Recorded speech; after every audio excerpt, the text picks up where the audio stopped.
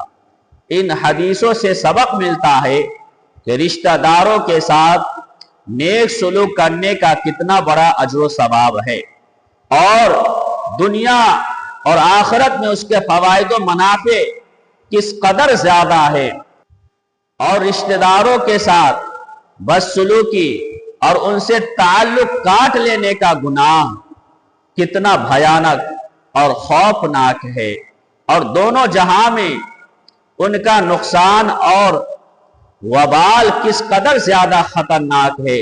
اس لیے ہر مسلمان مرد و عورت پر لازم ہے کہ اپنے رشتہ داروں کے حقوق ادا کرنے اور ان کے ساتھ اچھا برتاؤ اور نیک سلوک کرنے کا خاص طور پر دھیان رکھے۔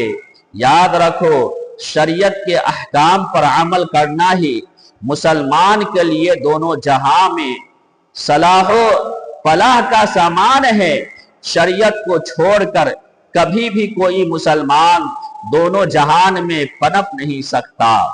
جو لوگ ذرا سی باتوں پر اپنی بہنوں، بیٹیوں، پھوپھیوں، خالاؤں، ماموں، چاچاؤں، بھتیجوں، بھانجوں وغیرہ سے یہ کہہ کر قطع تعلق کر لیتے ہیں کہ آج سے میں تیرا رشتہ دار نہیں اور تو بھی میرا رشتہ دار نہیں، اور پھر سلام کلام ملنا جلنا بند کر دیتے ہیں، یہاں تک کہ رشتہ داروں کی شادی و غمی کی تقریبات کا بائیکاٹ کر دیتے ہیں۔